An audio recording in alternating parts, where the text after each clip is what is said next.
everyone, and welcome to another episode of HiX-Men Report. I am Faria, and joining me, Zach, Peter, and Tyler. How are you all doing today? Very well. How are you? Excellent. As you can see, I'm in a different location. Are you in the no place? How did you get there? I can't speak because I was sworn to secrecy because this is Okay. the only way. There was once in a lifetime opportunity to visit the mutants at Krakoa, and this was actually a peace offering, and then I thought I'll take the opportunity, and I don't know if I'm pretty sure at any moment Krakoa or Doug will come here Once and in shut down a this. lifetime, which, as we will discover in next week's episode in a surprise twist, is actually life number 6. It's very possible. It's very It was possible. real all along. It was there in our face all along. And so today we're going to be talking about House of X number 6, which is the penultimate. I've always wanted to say the word penultimate. You got it. You shoehorned it in. I know, like penultimate issue of this House of X, Powers of 10, the new era of HiX-Men that started. And a lot of things happen in this issue, guys. Like a lot of things. I felt like it was a very straight shot, but a lot of things happened. And some of them were pretty sexy. So we're going to talk about all of them. And so the issue begins with, is what we have perfect? No. What is? But it's a start, and a good one. Professor X. I thought it's something that I said in work a lot of time, like a lot. So I when I saw that, I'm like, this is going to be a good issue. That's what I just thought. And I feel like Hickman's subtweeting me again. Is it perfect, Peter? No. I thought about that too. Then like it's like, oh, like especially like that last one, like what he was what was it that you think we're doing one thing, but it's completely different. Just like that, this one is also like he's sending messages directly to me in every issue. Yeah, to you, Peter. He's singling you out. So it starts with Krakoa 1 month ago, and Moira's No Space. That's where we see Professor X, Magneto, and a cameo person that we're going to talk about. Like just the person doesn't have any speech or any dialogue, and this is where we get to hear the speech that we have seen parts of from House of X, and then House of X issue 1, and then also snippets of it, I think, throughout the different at the beginning of different issues. And now we get the full speech where what Professor X or like the mutants have offered the humans in terms of recognizing Krakoa as a nation, and what the humans are gonna get in return. Like I said, sexiness began here. So, Zach, thoughts? So right off the bat, we get very quietly dropped on us this bombshell that we have been waiting the entire series to see, which is Moira McTaggart finally in the almost, not quite, but almost present of the story. And so we see her in this no space that we heard about in a chart last issue. We saw it referenced as one of the sites of a Cerebro cradle, but now we're finally seeing it. And there are a number of like quietly fascinating little details right off the bat in this scene. The first being that the laboratory that she has set up in this no space has actual like machine technology, real, regular, traditional machine technology, not the organic stuff that we've been seeing on Krakoa the whole time. So whatever is isolated from Krakoa here in this tumor that's invisible to the larger body, this seems to be where they've preserved all of the kind of non-organic, non-mutant equipment that they would otherwise need to keep away from it, which I think is an interesting little fact. And also, like, the forged skunk work is a mix of biological and machines. So now we have like a whole spectrum of things coming on here. Where Right. on Krakoa it's like full biological, and then you have a biological machines, and then you have the tumor, which is like fully just the machines with no biological stuff. Even though someone will point out, say, hey, but the cerebral helmets, that one looks organic. But I would argue that that is actually a hole that is cut out from the tumor, and that is part of Krakoa and not the no place. It looks like that, right? It looks like the Cerebro helmet before Xavier puts it on is maybe resting on Krakoa. And I don't know if we're supposed to understand this as Krakoa using Cerebro. We might be, but it's certainly an interesting visual. Yeah, I think there's a couple of interesting things here. One, of course, we see Xavier just before putting the helmet on. We've seen in some previous scenes with Doug, with Emma, and the flashbacks him without it. But note that we are refused a glimpse of his whole face here before he puts the helmet on and becomes his complete Xavier self. And I definitely think there's something interesting about the fact that what's different about him putting on now, right? We know that he's been doing these backups over time based on the fact some of the mutants that we thought were dead that we see in this issue come before this new style of helmet and this new Krakoa no place. So it does kind of beg the question, what's the significance of it kind of awaiting him on that cradle there? Yeah, and at this point, like, it's been so... Hickman has gone so out of his way not to show us Xavier's full face in all of these scenes that I'm sort of half expecting it to just be a complete feint, that he's just absolutely screwing with us, and it means utterly nothing at all. Or it means something enormously significant. There. It's one or the other. Yeah, that's something that actually came to my mind as well, that I'm like, whoa, we never actually see his face. Like, even though I don't typically notice this kind of thing, I noticed, which means either I'm too invested in this by doing this X-Men report with three of you, or it actually means something. I don't know. But also the Moira being there, that's something that first thing I saw, I'm like, is that Moira? I'm like, that is Moira. What is she doing there? And then she sees nothing, and she's never to be seen again. She agrees to starting the plan, and that's it. That's the dialogue that we get from her in this issue. Right. Yes. Like, it's like we're all in agreement, and then nothing. And also I kind of like that, I'm glad that you put that up already, Peter, because I thought that was a very sweet moment between Magneto and Charles. I don't know whether how long that's going to last, or is it how many other million times they have done this. But this time it feels like very sincere. Thoughts?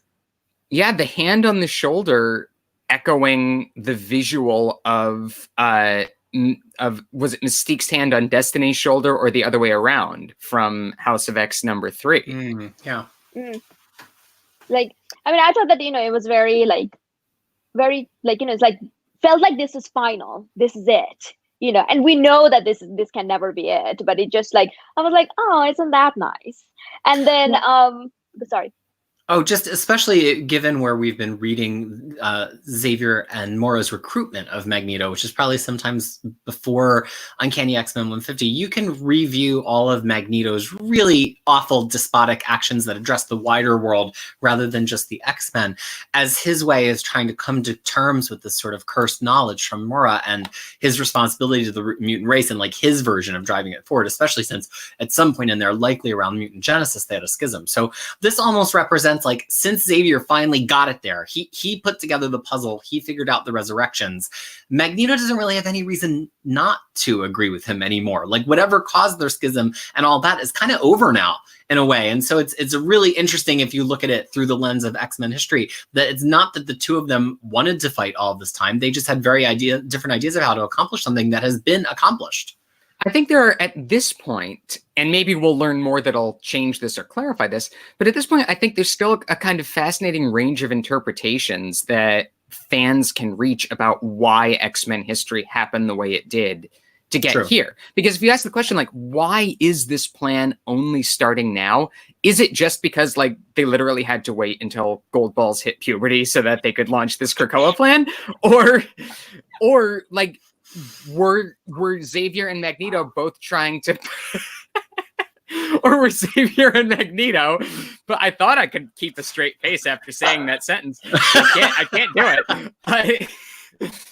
Or were Xavier and Magneto each trying to sort of play test Moira's claims even after they heard them? Like, did they each not really want to believe that their own dream, their own version of how to accomplish the perfect outcome for mutant kind was impossible, and they had to try it out, and they had to fail repeatedly before they finally went, all right, Mora, you win. This is clearly the only way to do it.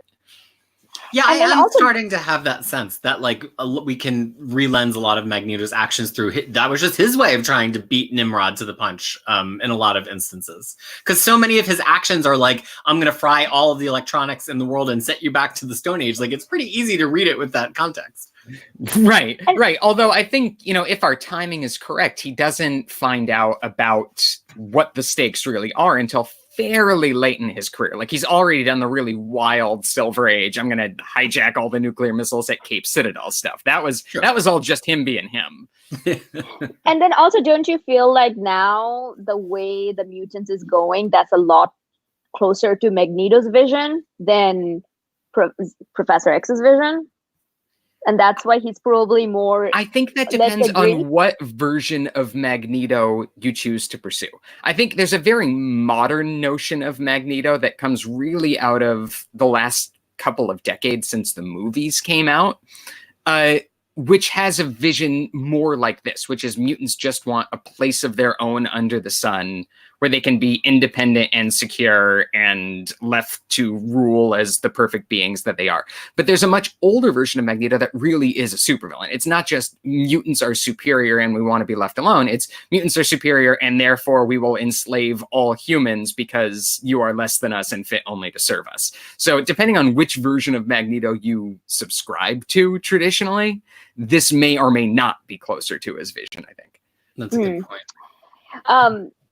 So the other would anyway, no, sorry. I had a thought, but it flitted away. Well, I think there's a few other interesting things about this setup. And one of the things is the sequence of people who we push to as Xavier is giving his speech. So there's some people who just seem like regular baseline humans here in their living rooms, but we do see the Avengers, the Fantastic Four, and Doctor Strange, which right off the bat represents a pretty good chunk of the Illuminati, also a Hickman plaything, although created by Brian Bendis, as well as some of the members of Orcus who don't know that they're doomed by their reaction to this information. And so it's an interesting choice of characters. Is like, what is the significance? And somebody we do not know, somebody in a helmet that looks like Xavier, but does not appear to be Xavier. And this seems to be a new character to whom we have not yet been introduced in this series. He's the last one that we see, Freya, before we cut back to Magneto and Mora and Xavier at the end of the speech. And we don't know who this guy is. I thought he was the Maker because of the helmet. It's not quite the Maker's helmet to be the Maker. I think it's pretty clear at this point that Hickman really likes powerful, flawed men in weird helmets. And this appears to be yet another one. Oh yeah, that's true. Well, and one of our go for it. Sorry. One of our big faves to interact with on Twitter, which is Mojo's Work, who does these very cool semiotic reduced versions of X-Men that have appeared in every single issue ever. They are very cool.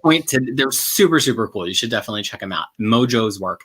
And he pointed out that it looks very similar to a character in 2099 World of Tomorrow, which was the series that wrapped up Marvel's 2099 line back in the mid-90s, which had a very similar setup at points to some of the Hickman stuff. And Marvel is bringing back the 2099 line for a series of one-shots in just a couple of months. So who knows? It might be part of one like it may be. I am not convinced that the visuals are all that close, but I could be wrong. He may be onto something here. I mean, at this point, we've had wilder theories come true, so I'm willing to entertain just about anything. We're at that point in the series where it's just like any theory that somebody puts out there, I'm like, yeah, that's a real possibility. We could be doing that. Bring it on. So my question is, why is everyone looking up during Xavier's telepathic message? Like, what would be... Let me ask you this, Tyler. Where do you look when you receive a telepathic message? My natural instinct would be like, to look around, like, who is talking to me? I like that I like how confident you are in which direction you would look in the event that you received a telepathic message. That's confidence. I think like it goes to do with like maybe the projection is actually coming from top. Like, it's actually done. Xavier is doing it in a way to kind of say that I'm God and I'm talking down at you. So everyone's looking up like this because humans are dumb. Yeah, I think that actually does make sense. That Xavier wanted to like direct himself as if speaking from on high. That seems like the sort of thing he would do. Can you imagine how freaked out you'll be? And then half the world was sleeping, right? Can you imagine? Like, yeah, was there a tape delay? Like, did everybody have to get it at the same time? Because coordinating this from New Zealand to New York is hard enough. that, right? That is exactly what I was And thinking. half the world is woken out of a deep sleep to have to listen to this guy. It's like, Well, it really drives home the thematic impact of while you were sleeping, the world changed, right. Like, you really want to make literally sure everybody... tonight. It was literally changed Just now. tonight. Okay. No, but the thing is, like, that's the thing. Like, is he like, did it do it prime time, which is like 8 p.m. Eastern Standard Time, or did the sun seems to be going down over Greenwich Village, so I think yes, I think he's actually broadcasting right there in prime time. Prime time. So one thing I really wanted to do, and I was like, later on, I'm like, damn it, because Peter is the one who is the performer among us who does all the practices for all the music and stuff. And I wanted Peter to practice this monologue to do that live on the show. Like, just for the content of it, with like a perfect baritone and everything. So Zach's got the huskier voice of the two of us this week. I think he might be. And the balder head, but I didn't have time to learn this monologue before we went on air. But I wanted to kind of talk about the content. What did we think about the content of this monologue?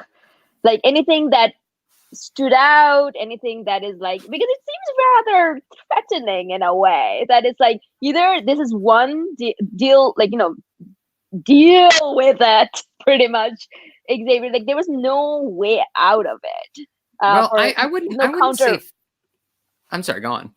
No, I'm saying that for the humans to counter it, like, it was just, this is it.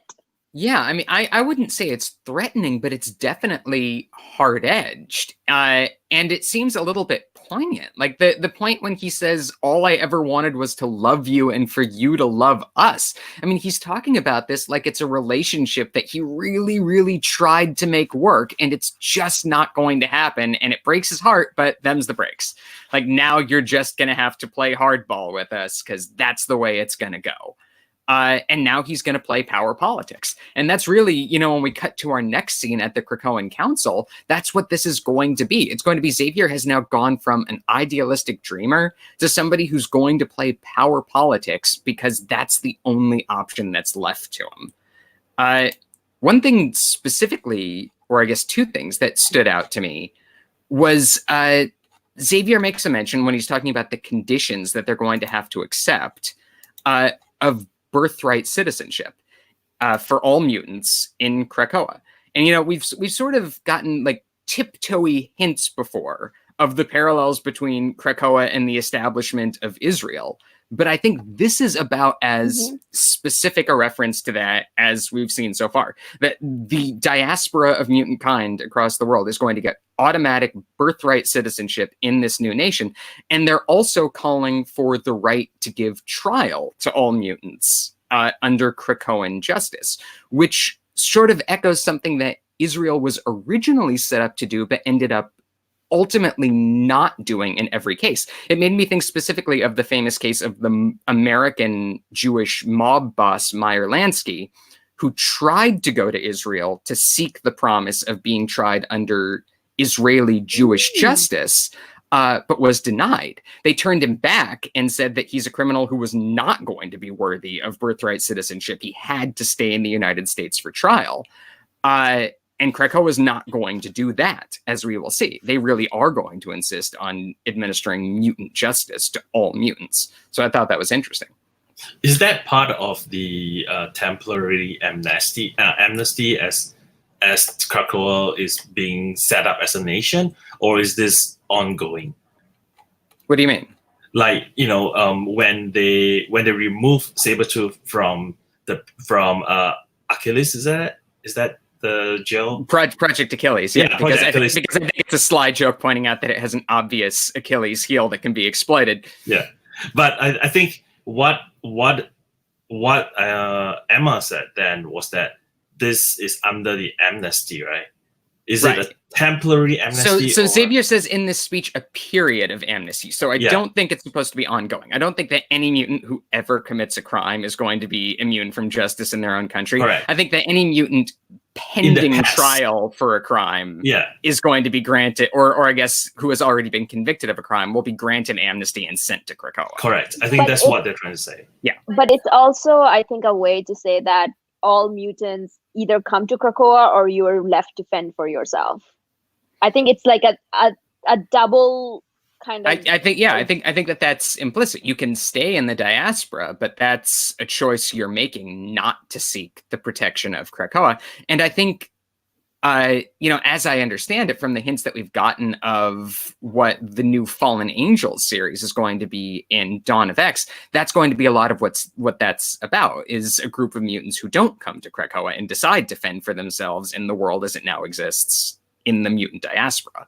Making the title all the more interesting than it was to begin with as Fallen Angels, right? Something that really interests me, the thing that stuck out to me as part of the speech, and I did see the obvious parallels to Israel and the formation of it as a nation state, but when Xavier says, all you did was stand by while evil men killed our children. And that's where we see this group of Illuminati all clustered together. But it's interesting what they stand for, right? Like Captain America, who's so often the symbol of America, the leader of the free world, he's been accused multiple times over the decades, starting with Wolverine and Secret Wars, that he hasn't done anything for mutants, right? Iron Man and the Fantastic Four, this is like the scientific community. They had many opportunities to shift focus from all of the things that they spend their time on that are quite frivolous to doing something to create safety and protection for the mutants. They didn't. And then Doctor Strange as the stand-in for something that doesn't have a direct analog in real life, but does in the Marvel Universe, which is the mystical community, and also in a way is a stand-in for the crimes of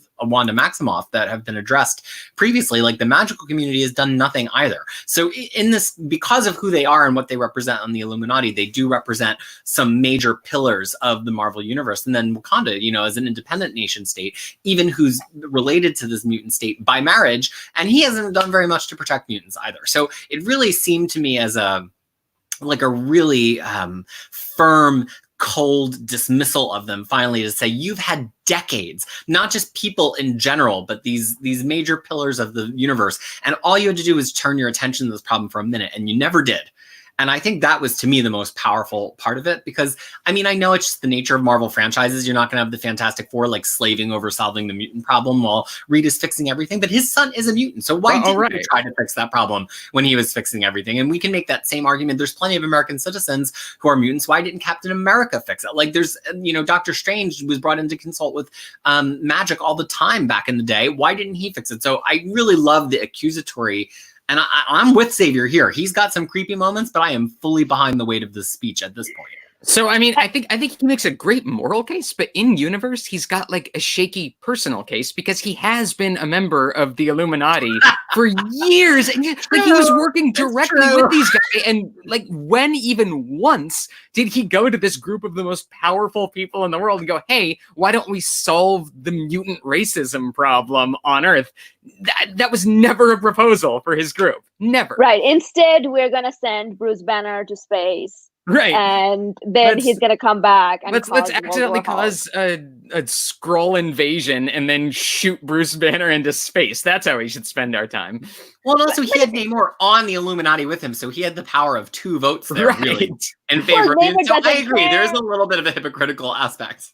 Well, Namor doesn't care. He cares about the water people. But to be honest, though, I thought that there was a very much real life parallel to that, because look at all the things that's happening in our world, and what are we doing to make a difference? I think that it was very powerful, especially with having those people, having those different heroes on the panel, because that's something that I kept on thinking. I'm so how many atrocity or war or even very close to our home, in our borders, children are being separated, and what are we doing about that?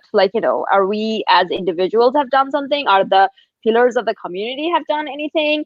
Who are the pillars of the community? Who are our superheroes right now? All this scientific community, let's just say, different people, what have they done? And I think it was a very, very powerful from that point of view, that it's nothing different than what we are seeing. Yeah, and it reminded me a lot of a particular set of lyrics by David Bowie. It's like one of the songs I was considering today in Changes. And in part, they say, these children that you spit on as they try to change their world are immune to your consultations. They're quite aware of what they're going through. And that I really felt that in the Xavier speech. And it's a very, You quoted David Bowie and you somehow resisted the urge to say, gotta make way for the Homo Superior. Very next track on the album, Peter. You had the chance. The temptation to just have every episode be full David Bowie from me, from all the quotes and all that. It's strong, but I have to resist. And talk about also the parallel between Israel and Krakoa has been very now established, and I think very first issue House of X, the Magneto takes them to Jerusalem, and then they say you humans love your symbolism, and here we are. So the clues were there all along. That's exactly where it's gonna go. Yeah, they absolutely did telegraph that to us right from issue 1. Hickman has, I don't want to say he hasn't been subtle, but he has been pretty clear in the parallels that he's setting up here. Yeah. Right. Yeah, he even drew the Moira no place on the map in issue 1 in the dotted lines. Very, very likely, yeah. Yeah, and no one pay attention to it because it's just it's just part of the island under the sea. Yeah. So the speech ends with, "Here's the new truth. While you slept, the world changed, and this is going to be my my life's the quote that symbolizes you. That's at the path. Is it going to go on your tombstone? Yeah, right. Yeah, not my tombstone. My tombstone was she was okay. And when you read those words, I know what everybody watching is thinking. I'm as disappointed as you are. It did not activate any nanoplantanol's registered trademark. Believe me, I'm heartbroken too. But I think you're all just being a little bit short-sighted. I think that is clearly going to be the plot of the first big X-Men crossover a year from now. So I absolutely believe the plantanols are coming. I just think plantanols are you coming. Overshot that. It's far deeper into Hickman's run than any of us originally suspected, but it's clearly going to happen. Yeah, I think we all just need to maintain faith in the plantanols. Yeah, I agree. All right. Well, anything more further to add on this topic? Okay. So then it brings us to the Quiet Council of Krakoa. Something we have discussed very very deeply last episode because it was already spoiled for us, but now we have confirmation. Well, almost exact confirmation. We have almost the same chart. Correct. Almost exact confirmation, except for one difference. Do we want to just go straight to that? Because we can refer to our previous episode to kind of talk about more about it. But who wants to talk about that? Before we go there, spoiler. Yeah, whoever the Red King is. Correct. But before we go there, there's this the title pages. I have one question for everyone. Who do you think said I'm not ashamed? When was it? The title of this issue is I am not ashamed. Who do you think? It's a quote or a variation on a quote that we heard from Sinister in an issue of Powers of 10 when he says he's not going to be ashamed of what he is. I don't know in the context of this title who we're supposed to be attributing it to, but it is a Sinister quote from the series. So you think, okay, yeah, because I was trying to figure out. That's when we've heard it before. Okay, yeah, because I was trying to figure out who is the one who said I'm not ashamed and what is this person not ashamed of? Yeah, I think it's deliberately left vague here, so there are a lot of ways we can read it. Mm-hmm. But I think that remembering that it was Sinister who said it is probably an important detail. Okay. Yeah, I think there's a certain theme of unrepentance in your decisions, which crosses over both the positive and negative folks here. I mean, Sabretooth is certainly not ashamed of his actions, neither is Xavier. And I think that that's kind of the theme of the whole issue. Nobody's really ashamed of their actions. We're not doing that anymore. Mm-hmm. We're shameless. Right. Yeah. Well, and in both, I think the positive and the negative connotation of that we're not going to live in shame, but also we're going to be completely shameless in what we do. So I think you can spin it both ways. Okay. Good. Okay, let's carry on to the to that spoilers or not spoilers. Yeah, I Whatever think we're we will talking avoid spoiling this chart. Those who are interested in what we are fairly certain is going to be the final makeup of the chart can refer to our previous episode.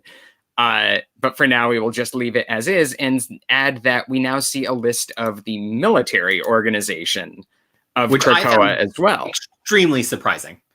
The makeup of these great captains, as they're called, Captain Commander as Cyclops, obviously, is not a huge surprise. No. Bishop, I suppose, makes sense, although it's nice to see that he's back in Xavier's good graces under the circumstances. Magic definitely taking a step up to a place that I think she's earned at this point. Yeah. And she also commands the demons of Limbo. Right. So that might, might be periodically, sometimes commands the demons of Limbo. Oh, sometimes, To Tyler's point that there might be like an extracurricular factor to each of these choices. Like, is Bishop the time cop? Is Magic the demon cop? There are some interesting implications there. And Gorgon really just a Hickman favorite, not his character, but a character that he obviously loves to play with whenever possible. And it's just interesting to me because of all the mutant villains to choose. To pick Gorgon is an interesting choice because he's not somebody the X-Men have a ton of exposure to. And so you almost have to wonder how he got leveraged onto the committee in the way that other folks have been leveraged onto the committee, like the Red King. Mm-hmm. But is it because that, everyone else was given a seat in the council, so he was kind of placated by saying that at least you get the wartime? Like, you get to lead, like, you have kind of, in a way, he has bigger power, like a military general kind of thing. I don't know. Yeah, I guess in my head, I'm like filing through my X-Men trading cards thinking like, isn't there any other, like, if we're like making the villain depth chart, right? And we've got like Magneto, Apocalypse taken care of, Mystique and Sinister, Emma and Sebastian Shaw, Exodus. Like, I was just thinking, like, is there anybody else from the X-Men Rogues Gallery who is a mutant who really would have spoken up and asked for that spot? And maybe not. Maybe Gorgon is one of the most powerful mutants in the Marvel version of Earth, aside from our traditional X-Men Rogues Gallery. And people who I guess are just plausible as field commanders. Right. He's certainly the best fighter of all of those random villains who showed up, I would say, other than like, I don't know. We could go down the list, but it's a solid choice. Let's get into the theme though. Say that again, sorry. Oh, I said, but I'd like to get in because I think this has got a lot to dig into. Right. All I wanted to say though is like last week I kind of felt sorry for Cyclops not getting a seat, but now I feel like he got a bigger upgrade. Like he got a better out of this all. Like as a captain commander, I'm like, ooh, that's pretty sexy. But anyway, sorry about that. My question was like, who do we think Red King is? Well, assuming Red King is not Red Queen.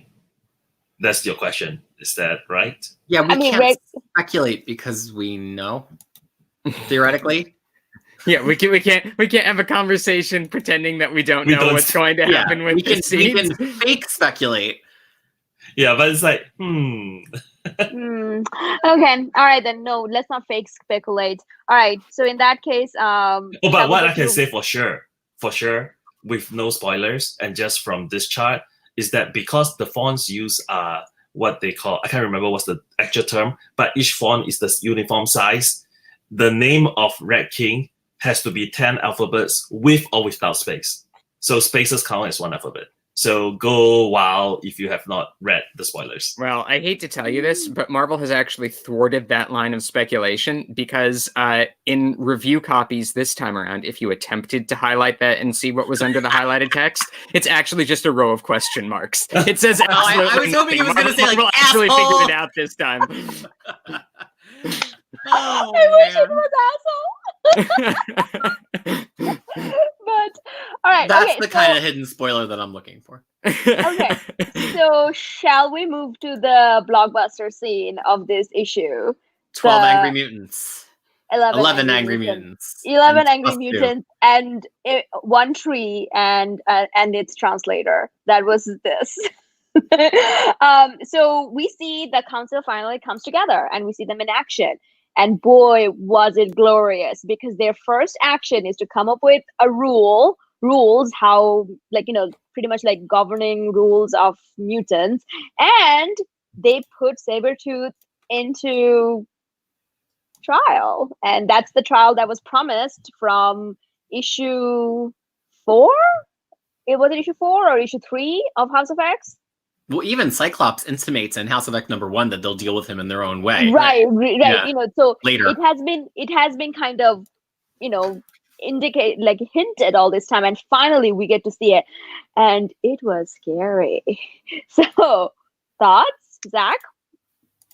Well, I want to let Peter go first on this, because I know he's been chomping at the bit to talk about this. So, Peter, you want to lead us off on this discussion? Oh man, I have so much to say. Honestly, like this to me was the most satisfying part of this issue. Is one of the most satisfying parts of all of House of X to me, because in quick hits repeatedly, Hickman just keeps nailing these characters. I think we could get a little bit into the nyuk nature of his Sinister and how it's fun in isolation, but it doesn't maybe work in in the context with all of these other characters. But I just feel like every time he went around the table, it worked yet again. And I also want to point out Lars' strong work here is that we start, let me get to some sharing here, that we start with this page that's wide on each of the trios. But then after we're wide, and of course with the one seat open, but then after that, we go into 3 outstanding pages of 9-panel grid. And I'm somebody who feels like, no, I'm going to stop screaming while that loads. I feel like 9-panel grid gets overused. People don't know how to use it. They think it's for these scenes where everything's the same and you're just trying to like insert a beat of silence. I don't think that's a great use of 9-panel grid. This is an amazing use of 9-panel grid to bounce around conversation from multiple people who are around a table and to get them all interjecting their perspectives. And there's 2 pages of it. Hickman clearly scripted that way, but Lars's execution of it is stellar. This is what I'm looking for, not that Tom King bullshit that gets it wrong every single time. I was going to throw a more subtle shade on him, but it's absolutely true. Tom King can take a page from this. Tom King misuses 9-panel grid again and again and again, and everybody calls it fashion.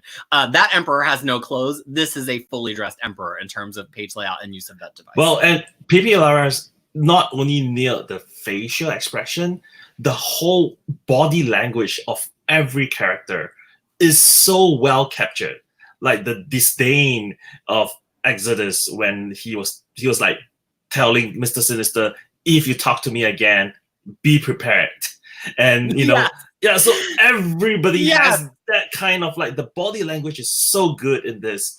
And using the 9-panel grid, not just the way he draws these faces, but maneuvering sort of his camera in ways that manage to be cinematic within this comic book structure. There's that one key point when Mystique asks a question to Nightcrawler, and we go from Mystique's face to a sort of middle wide shot of Nightcrawler and then zoom in over the course of 3 panels closer and closer on his face for him to look up and give us this kind of wicked smile. And it just works so perfectly. I mean, that's exactly how to use a 9-panel grid to maximum effect.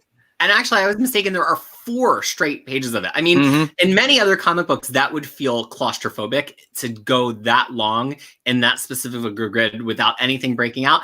And it actually took me 2 reads before I even noticed it, because it was just so perfectly deployed. And I think Zach really hits it. It's the depth of the shots. It's that they're not all the same, so it doesn't have that typical claustrophobia. And it really allows him to do some things with the personality of the characters, even on this page, to see Xavier speaking and Mystique's dismissive body language, and then to go tight on her and then do the same rhythm with Nightcrawler. Just, I mean, we've talked about Lars a lot here, and I think he's elevated himself to just be an indisputable master over the course of these 6 issues and 11 weeks. It's amazing. Absolutely. The one thing I want to show that when this council finally sits together, that the 4 panels of, like, the each of the seasons or whatever they call the factions of their the thing. Even me, who is not very X-Men savvy, I know the relationship of these people, how these people deal with each other, their body language. Like, picture says 1,000 words, each said 1,000 words. Just look at it, like, especially the ones where it's like a Sinister, Exodus, and Mystique. Mystique is facing away from all of them. And then, Sinister's looking like something delicious is about to happen and he cannot wait. And Exodus is like, I cannot believe I'm here. And, it just like, and everything about this is just, it was just perfect. Like that scene, like, that progresses from like, everyone taking their seat and, it just, I just loved everything about it. So, sorry, go for it. No, I was just going to ask Peter. So, what do you think of Marvel Girl in this issue? Look, I think she actually gets one of the best lines in the thing in the whole trial, because she kind of synthesizes a piece of information and moves it forward. And I'm not asking for a lot from Jean Grey other than the acknowledgement that she's actually a pretty intelligent character. And I think just these little moments where she's not just seeming like she's in distress or flailing is really, to me, the characterization I'm looking for from Jean. And she speaks with great confidence and almost kind of winds up in a back and forth, is it, with Apocalypse as a result. And then again, Emma uses her powers on Sabretooth and he doesn't shut up all the way. And then Jean's like, let me help you with that. And I think that, to me, says so much more about Jean's character than pages and pages we've gotten of her so far in the series. Which also strikes me as really strange. Like this reincarnated, or not regenerated, or resurrected. Sorry, that's the word. This resurrected Jean seems closer to the red X-Men red Jean than the one that we saw before, where she's like, "Oh, I can do it. And Faria. What was I saying? It's your line, Freya. Yeah. Oh, I don't know. Try harder. I don't know, Marvel Girl. That was some poor Monet delivery right there. I got it. Oh man. We rehearse and still. I am so sorry. Hold on. Now it's beginning from the top. Go back to the beginning. We gotta start. Hang on. I don't know, Marvel Girl. Try harder. There we go. That's the professional we're looking for. Yeah, what the audience doesn't know is that we script all 2 hours of this ahead of time, and we just have teleprompters just off camera. And when we mess up, we have to start from again. So this often the recording goes 12, 14, 16 hours. It could take a really long time to get it all in one take. Hard. Even the laughter, 100% scripted. It's all fake. It's just like laughter. So anyway, sorry. Yeah. You were saying that I actually Tyler was talking about this earlier, that that Marvel Girl seems different. Frankly, I also picked up on that, because I'm like, she's different.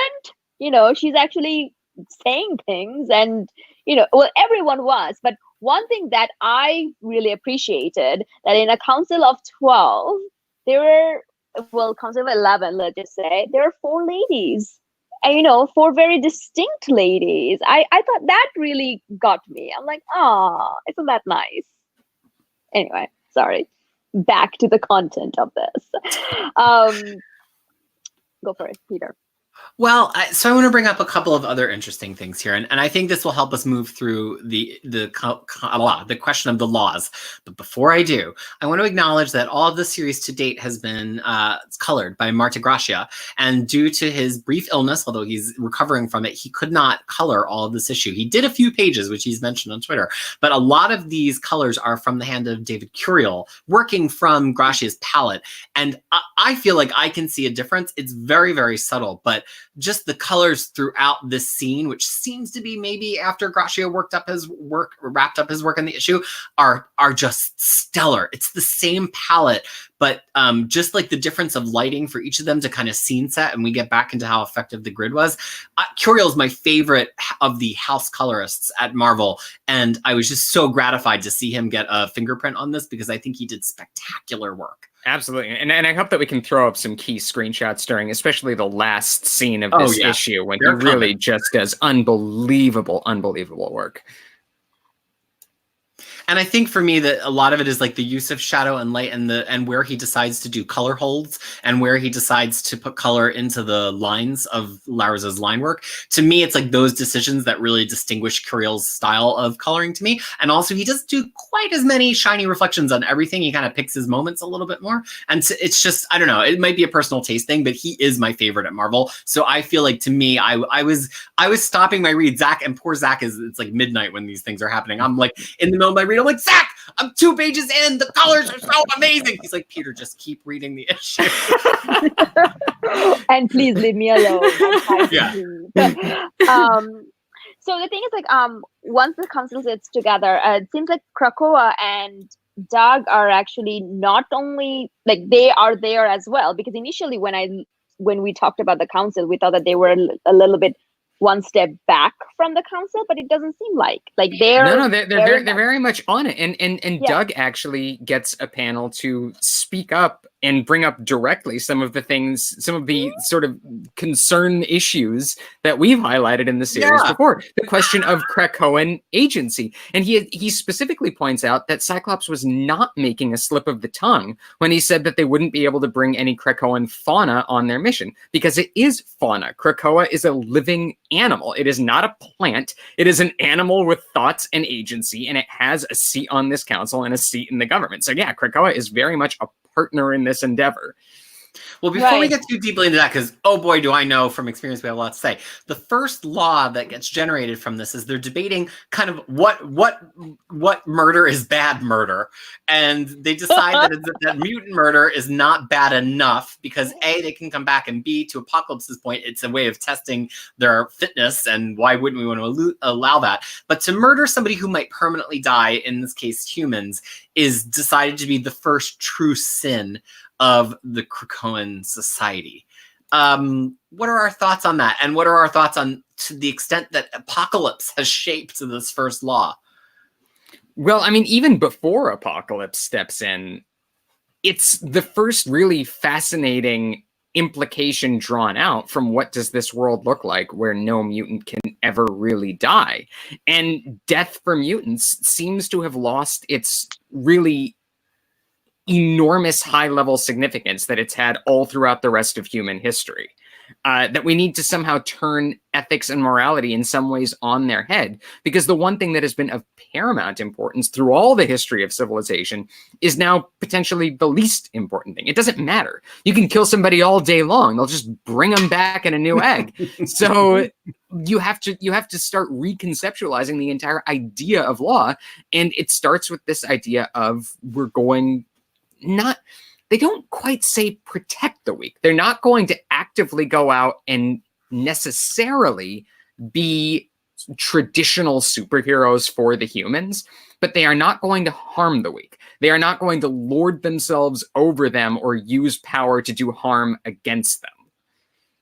So I actually kind of looked at it from that point of view, that it's just the way that they're saying, oh, these puny humans, we cannot kill them because they're so powerless. Exactly. Well, that's exactly what Apocalypse says. Like, humans are beneath his interest. We don't even need to test them because who cares? They don't even matter. Right. So it wasn't like out of the goodness that we shouldn't be doing this, but it's more like, the way humans say we should not be harming animals. If you know what I mean, the laws against animal cruelty, it felt pretty much like that point of view, that we cannot do this because those humans. That's what I felt. Like, I felt it. I think it would depend on who. I think they all agree on the council, but it's for different reasons. That there are definitely people at the council, like Apocalypse, who are agreeing with it because of that argument exactly. The humans are basically just pets for us. They don't matter. So yeah, we shouldn't harm them, but who really even cares? They're not Maybe worthy enough I'm to harm. Apocalypse. You're definitely I think we've Apocalypse. established that. You are 100% Apocalypse. But there are other people like Jean who I think are speaking up from very traditional X-Men superheroic values of no, we're the good guys. We need to make sure that there's a law that we're not going to do harm to people who don't get to just resurrect themselves. And do you think? Do you think that, like, they are also trying to sort of say, well, we have this political relationship with human nations, so let's not attack, any of the members of those well, but they deliberately countries. draw a distinction between what they're talking about, which is murder, and armed defense of the nation. So I think they're specifically not talking about that. They're talking about something like what Sabretooth did, which is going into human society and just murdering them. Well, and the other thing that is unspoken, but sort of implied by Apocalypse's words here, is that it allows for a certain amount of self-policing within the mutant community. Like, you're allowed to kill somebody in a fight. You're allowed to have a duel. You know, it almost reminds me of I'm trying to think of like not the Matrix, because when they die in the Matrix, they do die in real life, but like some movie where like people are all in a virtual environment and they die, and the pain is just the pain of like plugging back into the machine, you know, like that's really what we've got here. And so there's definitely implications that I think we're going to see in X-Force and Fallen Angels of like, yeah, go as rogue as you want, settle your disputes. Like, there's going to be a certain self-government between mutants, because we're not going to get involved in every petty squabble. Just kill each other if it comes down to that. And then you've got to wait in line to get your fucking egg. Well, for now, for just pulling out some great Gold Ball related lines this episode. It's our last chance. For now, it's as wild and woolly as all that. But I think, you know, what we're seeing here is the formation of society step by step. That when everybody was entering Krakoa, you remember back in issue number 1, Jean told that kid that she was escorting, we don't really have any rules here. And now we have our first 3 rules. We have exactly 3 rules, but they won't be the last. So it's like watching a boomtown in the Wild West. We see step by step as they go from having no laws to more and more and more laws until they're a fully functioning, maybe an overly functioning society. Right. Well, now let's talk about. Well, go ahead, Fiora. No. Sorry, go ahead. I was going to say now let's talk about that second law, which is that Krakoa. There's a certain amount of stewardship and preservation that everyone needs to take care to observe of Krakoa.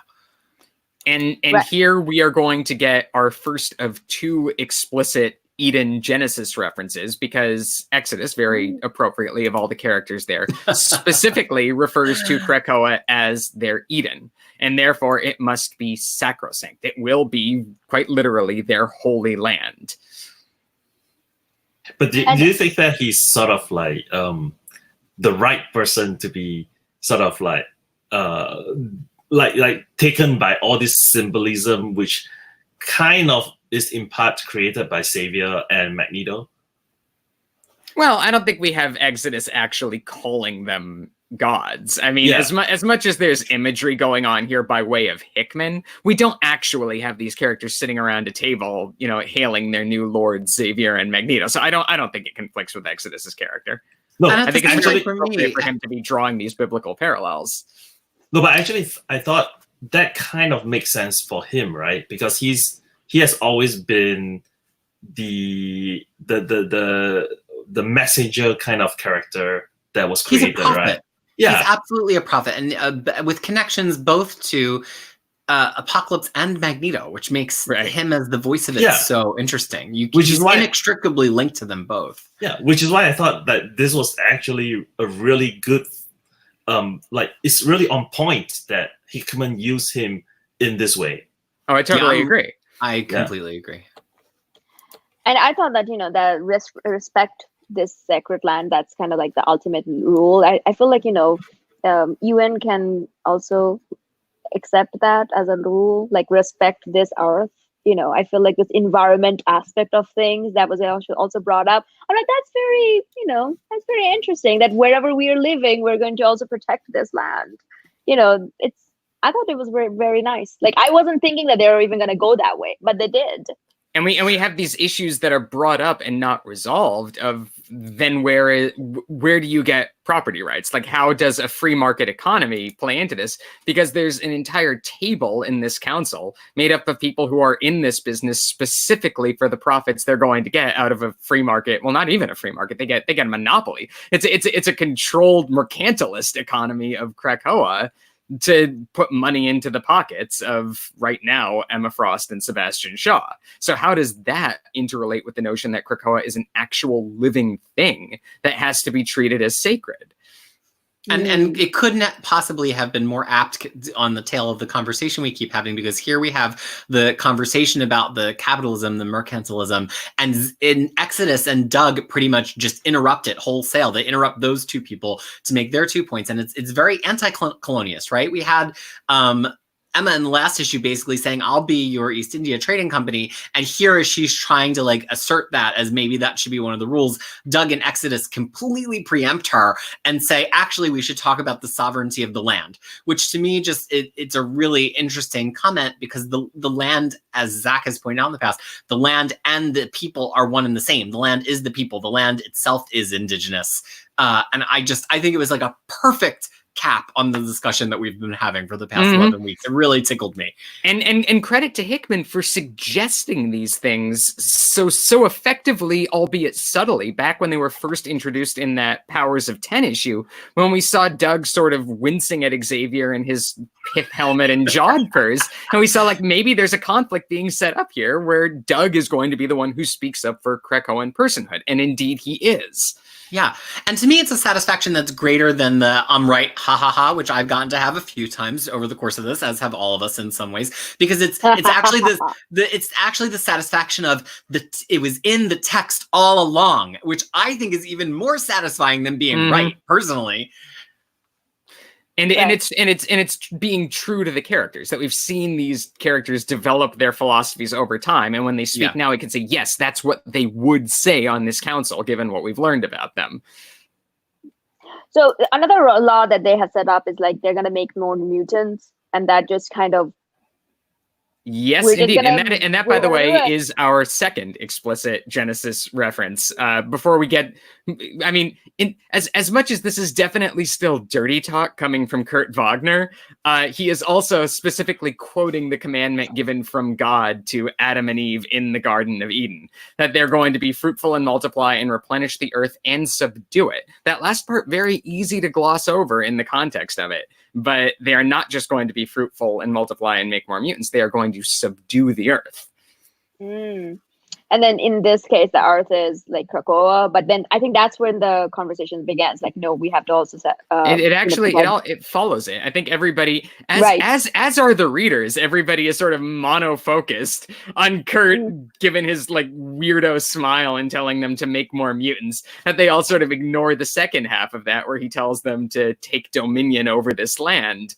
But that is the other half of the sentence. Yeah, I have a whole heck of a lot to say here, so why don't I let Faria and Tyler I should just bring this up now, and I'll say this very briefly. But now that I've said the word dominion, I've reminded myself that back at the very first scene, before Xavier gave his speech to mankind, he said the very portentous words to Magneto and Mara that they were about to step foot into the abyss. Which, given our discussion last time about where we think we are about to head in Powers of 10, probably confirms at least part of some of the big stuff that we were talking about. So let's continue with this, but I just wanted to highlight that fact. As soon as I saw that word, I'm like, oh,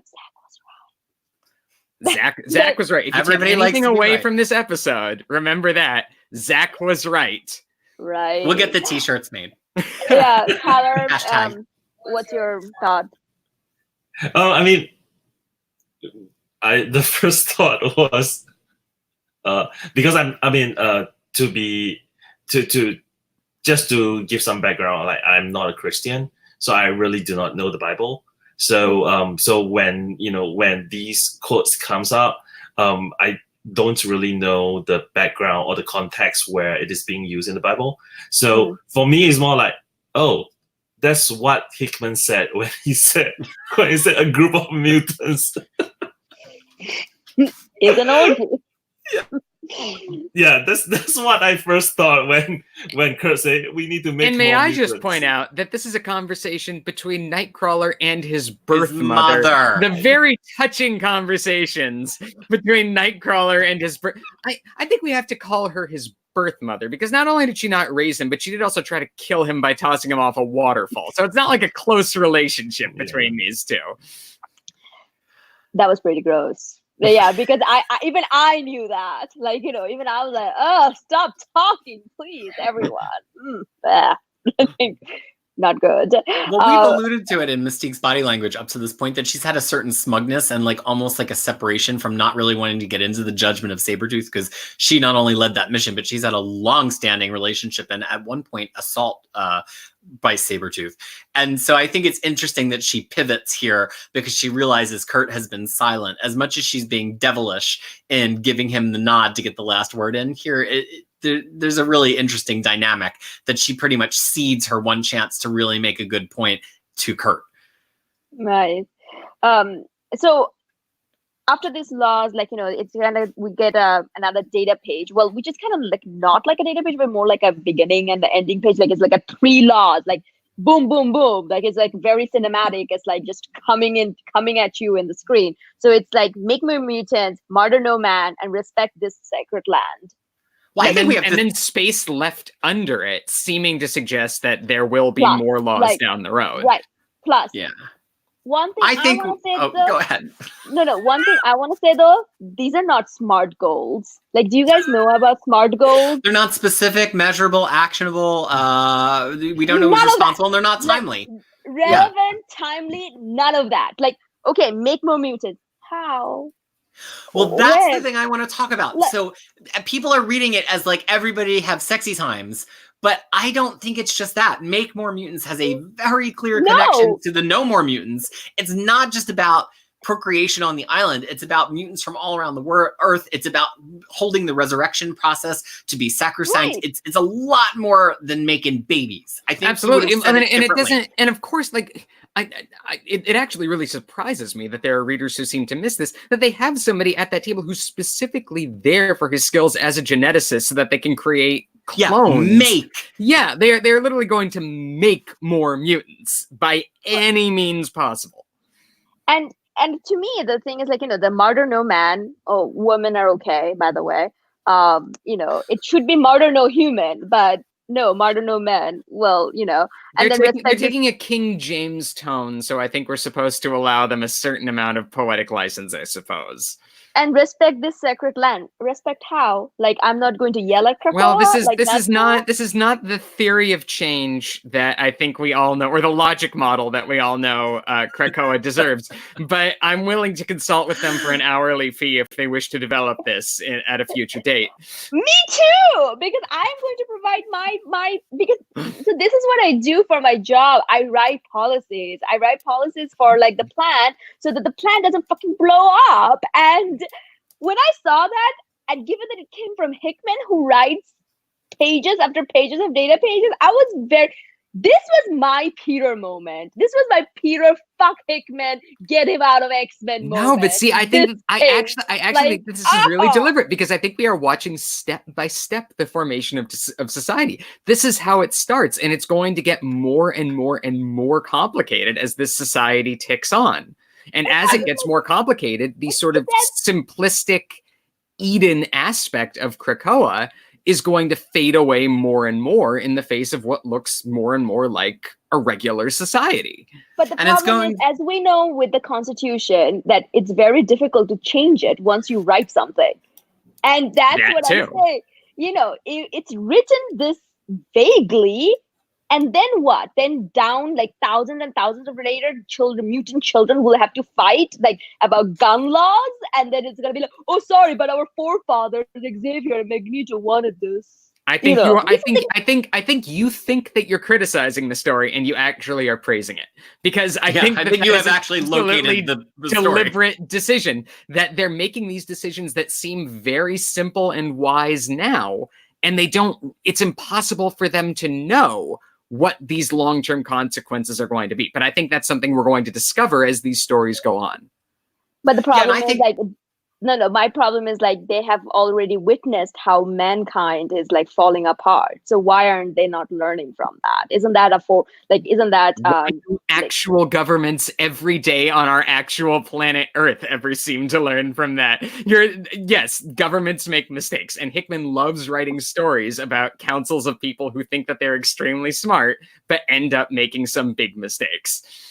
You would think that they would know better, but anyway, sorry, Peter. Well, no, I look, I absolutely think this is the text of the story. And I think there's a certain looseness in how he wrote these exchanges where they actually don't seem that fussed about getting the wording right. Like every time one of them brings up something that's kind of a good idea, one of them is like, great, sold, on to the next one, which I think it's kind of like they realize that they just have to get a baseline down. And I'm very, very interested in exactly the thing that Freya said. Are they going to see room for revision in the future as they realize that these laws don't have specificity? Are they going to just try to correct them by creating ever more laws? And I know some people are really not reading X-Men for this, and I didn't know I was reading X-Men for this, but now that I'm reading it, I'm like, I may be reading X-Men for this. Like the whole, like the, so the whole like Hamilton of X-Men, you know? Like let's wrap it. Part of the small but emphatic crew on Twitter, along with our friend and colleague Malicious Glee, beating the drum for a Krakoan West Wing as an ongoing series. And I got it this issue. This is the series that I deserve. I want it every single month. Yeah, I'm so sorry I didn't prepare any Hamilton raps for us. That's where I was going. No, but my thing is though, it's like not like Red King still doesn't have a voice in this laws. What's going to happen when that person comes to the council? Yeah. And then Emma had months to put why are they not here? Yeah, but the other thing also is to answer Peter's question. Let's not answer it because we don't want to spoil anything. Yeah, but my question is this: Krakoa is there. Doug made a point about Krakoa being, not a land and not something that you take possess of, but they did not specifically have a voice in the voting. So or chose not to say anything. We don't know. Could be. They could be abstaining, but then I would think Doug would say something about that. But does Doug actually get a vote? I thought he was there as a translator. Yeah, again, not almost as a moderator. Like right. Like he's almost like he's the judge and Krakoa is the gavel. Like and maybe getting increasingly impossible to separate them, because as we saw, they had become like one body, one person back in Moira's Life 9 and Powers of 10. So we may be seeing like the first stages of that here, where it's going to get increasingly difficult to differentiate where does Doug stop and Krakoa start. And also, like, we later see what Krakoa is actually capable of. So maybe they're like, if we don't like one of them, we're just gonna open up and then suck them down. No, but and then there's that too. I mean, the interesting thing is also in this page where they had the 3 laws. Right at the end, it says Krakoa 1, Arakko 0. Yeah, we have our coding of Arakko. Yeah. I don't know what that means, but I don't know what that means. An enigmatic reminder that Arakko is out there. But that's the first time that we had an Arakko coding. Yeah. Right? And then we get to our punishment of Sabretooth. What did we all think of the punishment of Sabretooth? Deserved, justified. Like, it's completely justified and everything, but boy, that is brutal as fuck. Like, so I think we all agree, as the council all agrees, that it's justified, and that's exactly why Sabretooth is their test case. That, like, if you were to select any mutant out of all of the characters ever created in X-Men history, like, this is the one that absolutely nobody in or out of story could possibly defend on a moral level. So, like, yeah, do whatever you want to him. We don't care. He's totally unsalvageable. And Doug's comment in the only language that he can speak to Krakoa, bad news, it looks like leniency's out the window. Like, nobody else can hear that, right. And that's just their little exchange between each other. Is out the window. But the thing is, like, he brings it to himself, though, because, he didn't beg, he didn't ask for forgiveness, he just, that's the other. Yeah. He's showing no remorse, he has no apology, and he's threatening them as he goes down. And to be honest, I don't know whether it was actually Sabretooth who said that I'm not ashamed. Like, what Tyler brought up, who's saying it, it's actually maybe Sabretooth who's actually saying that. But this, I mean, the punishment was, and it's straight out of Giant Size X-Men. It's perfect. It's like the perfect continuity nod. Well, and I mean, the thing is, as much as, like, because this is set up for nobody to actually be defending Sabretooth on a personal level, it allows for this situation where they can also be utterly, utterly hypocritical in the punishment that they're delivering. Because at the same time that they say, we don't have any prisons on Krakoa, therefore we're going to send you into this deep, dark, eternal prison that is worse than any other prison. Good luck, buddy. Right. And because my question to that is like, okay, so this, because he have actually murdered people, by saying murder no man, what about attempted murder? What is the punishment for that? Is the punishment for that is the same? Because that's not the same crime. What is the level of punishment? We don't know what the lesser punishment is. Currently, attempted murder is not a crime. Right. Apparently not. Attempt all the murder you want. Yeah, right. Right now there are only 3 laws. Just completely desecrate a human. As long as you leave them alive, you're good. And No sending somebody to the terrifying netherworld within Krakoa is apparently the only punishment that we know of. This is actually my worst nightmare. Like, being killed is like, I don't care. Like, I'm not that I want that, but it's like, but being left in a situation where I'm completely aware and then there's nothing I can do and I'm just, locked in my own body, like it just like, so to me, I'm like, oh God. So this is, it's worth pointing out, one of the 2 potential definitions of abyss that we talked about last episode, that we said that one of them was the primordial chaos before creation that connects to the sea. The other one is this idea of an old school netherworld, a Sheol, this place where disembodied spirits just sort of wander without normal human sensation, without sunlight, without freedom. And it's not like an actual punishing hell, but it's certainly not life. And that certainly is what it sounds like Sabretooth has just been sent down to here, this kind of abyss. Although Xavier does hold out the chance that he may someday be redeemed. There is a chance for redemption. Right. Yeah. Well, there's some implication here of Sabretooth being basically suicide squatted, not for the first time in his life, and brought back. But we don't really know. The point is that this is not necessarily eternal, but it's going to be up to the lords of Krakoa to decide when and if Sabretooth gets to redeem himself. I mean, this particular story, this part of the story actually reminds me of one particular story point in Buffy. I'm not going to spoil it for people who have not seen it, but like that is pretty painful, I would think. All right. Well, I'm going to pretend that I didn't hear that. Nobody spoil Buffy in the YouTube comments for Zach. He's never seen it. And when I told him that it ends unhappily for everyone, then he got more interested. Yeah. Right. Farina has not seen it too. I haven't seen it either. Yeah, I haven't seen it either. On the bottom row. Like the bottom row. The thing, one thing though, is like everyone kind of just agrees with it, even though they are so different people. That's something that I just loved. I'm like, there is a future of this for this country, even though they're so divided. They just come together for this one decision.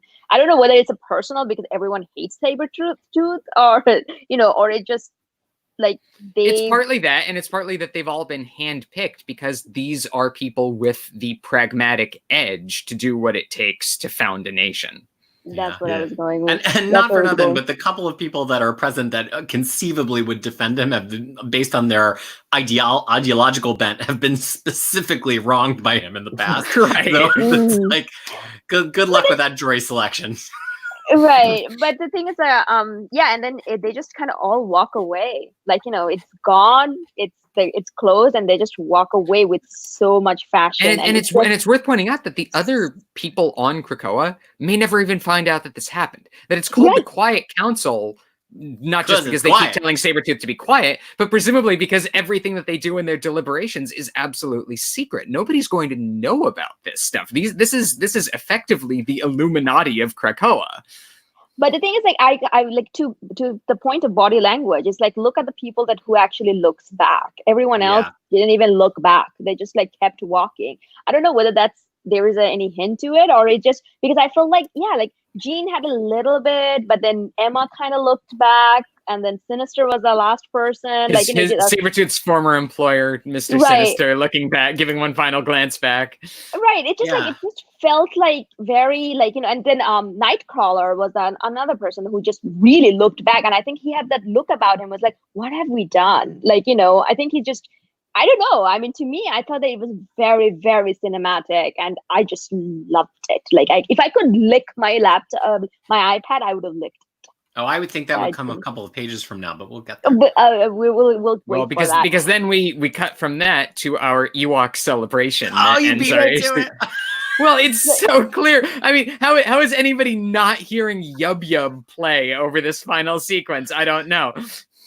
Yeah, Hickman went full Ewok here. I mean, you could not go more Return of the Jedi on a comic book sequence than Hickman goes here. But before we move on, I do want to point out that Sinister throughout this whole council was a hoot, and I loved him. Like, he said a couple of times, he's like, one time he said, somebody shock me. I was like, yes, this is what I should be using in every meeting I walk into. I'm like, I'm bored, someone shock me. Wake me up. But that was perfect. But anyway, so that brings us to a party that Furia very much loved and would like to be invited. Peter, why don't you tell us what happens in here? Hickman delivers a lot of fan service so people won't say bad things about his series. Yes. That's what happened. I am inclined to agree, and I don't think it's a bad scene by any means, but it is absolutely a fan service scene. And people who were not even saying bad things about his series also loved it. I want to point out. I mean, this was like one big. I mean, how do you get two mutants to come to your orgy session? You give them a beer. That's the lesson I learned from it. And boy, was it glorious. I mean, there was like a monologue going on, like Xavier and blah, blah, Who even read it, though, really? Did anyone read it? No. No, I mean, was someone talking? I didn't hear. Well, because the art and the colors, especially, if you want to throw the screen back up here, this page is mind-bending looking at the colors. How could you possibly pay attention to words at this point? No, I mean, look at it. It's impossible to read. My God, I don't think I've ever seen a real-life fireworks display as absolutely stunning and beautiful as this illustration. But it's also like actually evocative of real-life fireworks. Like, it's not this like fake, like, oh, I guess that's supposed to be fireworks. Like, it really, really looks like fireworks in motion coming towards us at the camera. Right. Just it looks in some ways more real than real. It has this kind of hyper-realism to it that I thought was just wonderful. And the thing is, like, this is how I've been to, anytime I've been to parties where it's like people who are kind of like, what the word I'm looking for is like oppressed is the word. I mean, that's like minority and stuff. They have parties like this. That's the party you want to be. It's just so alive. Everyone kind of forgets for a moment that as soon as the party ends, reality will sit in. So they just party like there's no tomorrow. And this felt like that. It was just so lovely. I just loved it. I loved everything about this last couple of pages, like last sequence of things. Look at that. Look at that fireworks. And is Dazzler there to sing? Who's singing?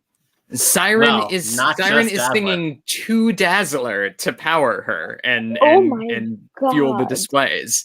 Right. Because Dazzler power is to convert sound into light. Okay. So that's why.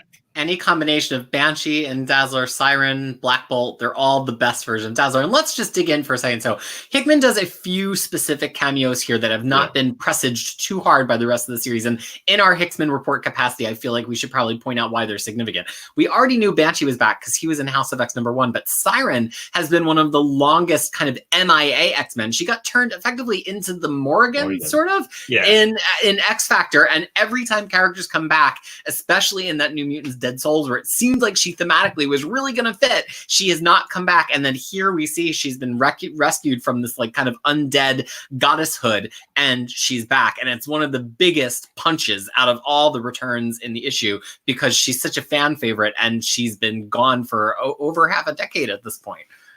Yeah, even the bigger punch than Go Balls dancing over there. And a wonderful shot of Exodus telling stories over a campfire to a group of children, presumably about the time that he became best bros with Dane Whitman, the Black Knight, while traversing through medieval Europe. I have to imagine that's the story he's telling. And Sinister lurking uncomfortably behind the fire, listening to the story. I think he just wanted to hear the story, but he doesn't want to sit with a bunch of kids. And not to mention that, there's all the beer sharing that was going on. Like, first of all, who made them? Where is it coming from? And then first of all, the answer is Miller High Life. It's right there on the can. So I don't know why you're asking the question even. It's clearly Miller High Life. So if you're asking where it comes from, the answer is the Rockies. No, but I was going to ask, is there a significance of it? I know that it's Miller High Life. Like, is there a significance of it? The significance of Miller High Life is that that's clearly a beer that Wolverine brought. Nobody else is bringing Miller High Life. That's a Wolverine beer. That's a Wolverine thing. And then, so then it gets passed around. So he brings it and then gives it to Jean and Cyclops. Then at some point, Cyclops gives one to Jean, then two to Jean, and Jean takes one, gives it to Emma, and keeps one for herself. And then Emma looks at Cyclops. I mean, I don't know. Well, before that, it was Jean and Cyclops looking at Emma. Right. Jean and Cyclops make eyes at Emma. Yeah. Right. Then Jean goes over to Emma. Saunters. I think we could chase two Saunters. Right. Emma makes eye contact at Cyclops, or maybe Havoc, who's hugging Cyclops. I think we assume Cyclops. The space between them. Who knows? Yeah. Don't forget, like, Emma and Havoc have a relationship. Do they? Not sexual, but. When Havoc was Axis, he was working with Emma. That's true. That's true. In X-Men Blue, I think I just had forgotten it intentionally. Can we see that? That panels? Like it just. I mean, I saw that. I had a lot of thoughts about it. Well, not where did it go? I don't think we want to delve too deeply into the thoughts that you had about those panels. Why? Like, but no. Because we want to be able to sleep at night. That's why. Oh, come on, Ralph. Faria, you gotta come and get my Phantom beer.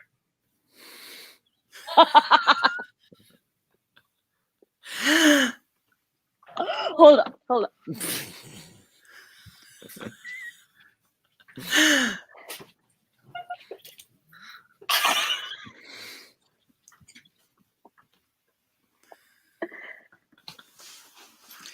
And for viewers out there who are just scandalized by that, please remember in retrospect that this is in the middle of New York City Comic Con, and there's reasons other than illicit beer sharing as an invitation to a swingers club. It's like keys in a bowl. It's reasons other than that Free and Tyler are in the same. No, okay. So here's the thing. I also want to say though, it's also talk about Pepe Larraz's artwork. That's what I wanted to talk about, Zach. You dirty-minded person. Yes, Zach. How dare you? How dare you assume the Free is all about dragging this sex. Conversation into the gutter as I do, based on evidence from 10 prior episodes. Come on. I'm just talking about look at this eye. Look at these gestures. There is no way to read this any other way. Like, it's clean. It's a clean panel. When you talk about comics, when you talk about clean comics that you can show to a kid, this is what you're talking about. This is exactly what you're talking about. Like, this is all about. Yeah, give that lady who's sitting there by herself a beer. That's what it is. That's all it was. That's all it was, guys. But leaving that for the moment, once we get past that swinging, we get Apocalypse. We get poor Apocalypse sitting in the corner of the party, not swinging with anybody because he misses his true loves. Apocalypse pining for his lost horsemen away from all the rest of the partiers. The saddest panels of the entire issue. But is it also because that he's looking at Xavier and Magneto in the corner? That's what I took it as. With their triumphant final shot. And that last line, just look at what we have made. Which I think it's a double reference right there. First of all, it's a callback to House of X number 4 with look at what they've done, and then the list of human genocides, that it goes from look at what they've done to look at what we've made. And also, of course, another very explicit reference to the book of Genesis, that this is the 7th day in which our gods Magneto and Xavier look upon their work and find it good. This is the Sabbath day of Krakoa. Oh, so good. I mean, it just all came together. I loved it. Well, and let's not forget like a few other cameos. Yeah, Skin, because there's some big ones. Yeah, Skin and Sync. And from Generation X, dead since I think 2000 and 2003, respectively, sometime in that time frame. Murdered. Yeah, Skin murdered by Chuck Austin, and Sync murdered by I don't even know who at the end of the original Gen X series. Yeah, and then apparently Boo is invited into Krakoa now, even though he's a dirty Avenger right now.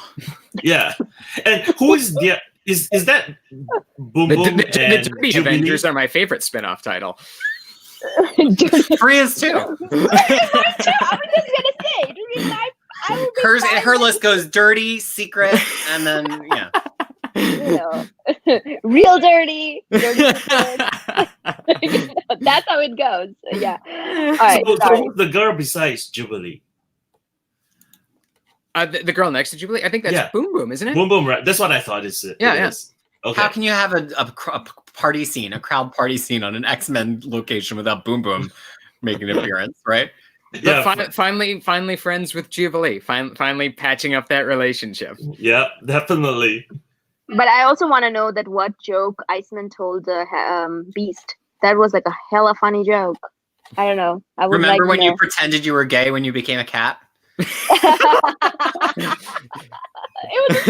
And then Beast pretends to laugh because it's so awkward every time Bobby brings it up. But I just it just, and as Zach pointed out later, that it felt like one big party before the final doom. It truly had that. Yeah, because I said this on Twitter, and I absolutely mean it. I cannot wait until 1 week from now when Hickman utterly blows this to hell. This wonderful, earned, happy ending that is going to be absolutely and terrifyingly wrecked by our final issue of Powers of 10. I cannot wait.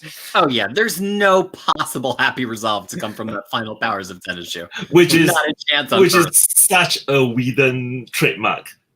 Every time something happy happens, boom. Yeah, the next scene is like, ugh. No, I mean, I was just I wanted to see more of these parties and more of this kind of thing, but I'm like, no, this feels wrong. Isn't it what you wanted from the beginning, though? You wanted happy, victorious mutants who are in charge of their own fate, and you got it. Like, just talking about the satisfaction of House of X without Powers of X, it kind of delivered the thing you asked for back in the first video. And Big is nowhere in sight. No, absolutely. This is absolutely what I asked for. But the problem is, this is too early. So, which means this is not permanent. If this were the last issue of the series, you'd be comfortable. If this was the penultimate issue of the Hickman's X-Men, then it's like, okay, this is where he's going to be leaving them or whatever. But it's not. It's just too early for this. So, which means I'm like, I would like that, because to me, that means that, okay, they're taking a step to the right direction, but that cannot just be overnight like this. We need more conflict to kind of show that, no, this is how we are going to protect ourselves. This is how we are going to maintain this, make new. Yeah, and I think this issue is another really heavy reminder that this is our opening salvo for a maybe 3-year Jonathan Hickman run on X-Men. So in as much as we want this to be wrapped up, and I think this gives us, if you were to stop reading here, it would feel like a really satisfying wrap up to the story that he's been telling us over the past couple months. You could just stop. Just stop. But it also, should you be so inclined, you could. But it also opens up this new status quo that he's going to be exploring for the next several years. So it does both of those things at the same time. I mean, that's exactly how I think about this. It's like there's so much potential here, and it's all seeded everywhere, like in this 12 or at this point 11 issues, and like that he can go so far with and allows a lot of people to go anywhere that they want to. And what if, this is the new baseball scene? So instead of having a baseball game now and then, every time they have a downtime, it's party, sexy time. Make more mutants. So, look, here's what I think is ultimately pretty fascinating about this. Everybody from the beginning was like, well, Hickman's going to change the status quo in some, if not permanent, substantial way that allows them to tell different kinds of stories. And very early on, people surmised, like, well, what if he's going to remove the hated and feared? Because that's the thing that gets hammered so often. How do you tell stories without them being hated and feared? The thing that's really interesting is they're still hated and feared. They might be more hated and feared than they've ever been before as a result of Xavier Speaks and their actions here.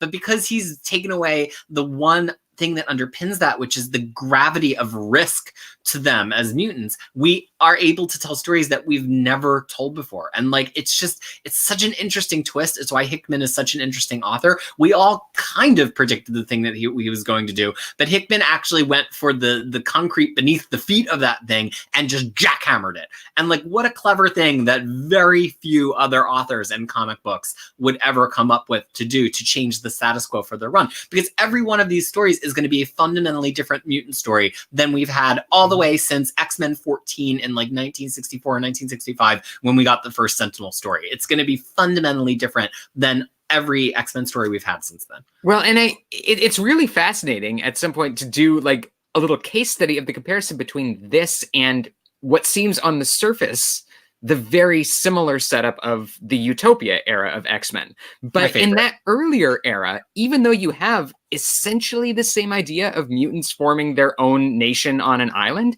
that had the effect of, as good as that era was, really sort of narrowly focusing these stories onto this very, very core set of central ideas and themes and storylines that everything had to circle around. Whereas this really opens things up. This creates this vast, vast new canvas of storylines that I think creates a lot more opportunities for other writers to work in as they create their own series. And I think that's where Hickman excels so well, because, he's like always above normal human thinking level. I think I want to say, like, he's not worried about weird things like character feeling happy or sad. It's overall thing. So it's like something like more like, how we develop a nation, what we do about it, how do we destroy reality, how do universes coming together and destroying each other. And it's like, it's think big. I think that's what he goes for, and he's the perfect person to kind of steer something, a change of a status quo into something better. Peter, I think to some extent, Zach, you guys are also current with other Marvel titles, right? I think Peter's mostly. So far, we haven't heard nothing about this in other Marvel titles, like Invaders and Black Panther. Yes, but as we've discussed previously. But I think I'm about 2 weeks behind right now, just because of all the move stuff. But that's it. But but Avengers have not mentioned it. Like Fantastic Four hasn't mentioned it. No one else has mentioned. Space. Yeah. Yeah, like, but the thing is, like, I'm just saying that how this is going to, not just how this is going to change X-Men universe, how this is going to change entire Marvel universe because of this. Because that speech was nothing to be just throw away. It needs to have a further implication. But the problem is where they're going to fail, not all the other titles have someone who's thinking as big as Hickman. So it may be, just shoved under the rug. And we are early enough in the current overall editorial era of Marvel that we don't really even know what their ethos is for this kind of line-wide status change. That there was an era, like back in the Joe Quesada editor-in-chief era, when this sort of thing would really dominate the stories coming out of every editorial line. That if you had something like this happen, this is what everybody would be talking about, from Avengers to the Fantastic Four to the X-Men to everybody else. And then there was the Marvel Now period where they went in completely the opposite direction. And while there would be these big events that happen basically every year, otherwise titles were pretty darn segmented into just doing their own thing, and they wouldn't really mention what was happening on the other side of the Marvel Universe. And we don't really know what space in between those two options Marvel is at right now. So this is going to be a really interesting test for that. And there's been a lot of people on Twitter, big comic readers, owners of comic shops, who have been like still thinking that this is in some kind of pocket reality, or this is like some kind of alternate reality story, which I'm like, do you read these comics, or do you just like rub them on your body? Because it's clear that Marvel doesn't want to pre-spoil any of these Hickman developments, and that there's a lot of arcs just about to end in the Marvel Universe right now, because everybody's pretty much one arc past Realm of or War of the Realms. So yeah, I think we're going to probably see a lot of winking nods to this, and they're going to start arriving in like November, December, January, because that's when we're going to get to the top of new arcs and the titles that are adjacent enough to the X-Men space that they're going to have a commentary on it. Right. And it kind of like also. No, I was just going to say that also because that this is done in 12 weeks versus a 12-month period. Yeah. So it takes time for others to catch up. And maybe they were not even told because of spoilers, because of different other reasons. This is one event that needs to have a line-wide shift. Like we talk about, an event that like changes everyone's lives, stops stories and stuff. Yeah, those are bad, but this is something that is so huge. It needs to change something. Like it needs to have a bigger ramification. I hope they do that. I don't know. So see, Sorry, they've got Fariha calling for tighter Marvel line-wide continuity. That's how influential this story is. Exactly. But I think naming the naming of the next phase of X-Men, the Dawn of X, is also really apt, because it's not just the Dawn of X in the X-Men mini universe, it's also the Dawn of X in the whole Marvel universe. So we might be, like Peter. Oh, did we lose Tyler? Oh. Yeah, we lost Tyler and not Faria, which seems like it's unlikely somehow. It's a new thing. Yeah. Status changed. See, status quo changed. Yeah, I mean, all I'm saying is that, I agree with Peter that, we will see the influences, probably once this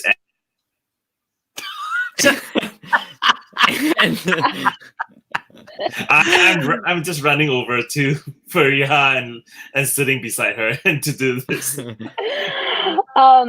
Anyway, anything further to add? So one grace note that we ought to just mention before we close here is that we end this issue with a revisitation of the map of Krakoa, and we find that following Xavier's line about what they have made, it turns out that the mutants on Krakoa are not the only ones who are being fruitful and multiplying. Krakoa has spawned. There is an Atlantic Krakoa to match the Pacific Krakoa out there. And is this a promising expansion of the new Dawn of X society, or is it growing like, say, the cancer that Moira once believed mutanthood to be? That's the question lingering in the air as this issue ends. And I also wanted to know that these others are aware of this, or Krakoa is the only person who knows this, like only mutant that knows this. Well, there's something called Hellfire Bay there, which suggests that at least a couple members of this council must know that Atlantic Krakoa is out there. And Danger Island. Danger Island. So that's where they're training it. And then now we know where the point is, which is the second one of the craters, or the point, if you will. Point. Is that how you pronounce the word? If it's being run by Gambit, it is. Well, we don't know. All right. So, I mean, I don't know. I think this is a very promising future for the X-Men, but we don't know until we read Powers of 10 issue 6 that's coming out next week, which is a red issue, the last of this 12 issue saga that Hickman started, which feels like something that should be the end of something, but it's actually the beginning. And I, for one, cannot wait to see where docs go. But first we have at least the final issue of HuxBox to talk about, which we'll be back to do at the same time, same place. And, not the same place. Same time, different place. You don't know that. But same channel. You don't know she might that. have squatters' rights now. You don't know. You don't know that. New York has very strict housing laws. And we'll see you again. So thank you so much, gentlemen, for joining me once more. And Peter, bring us home. Oh, okay. Let's get our cover shot up.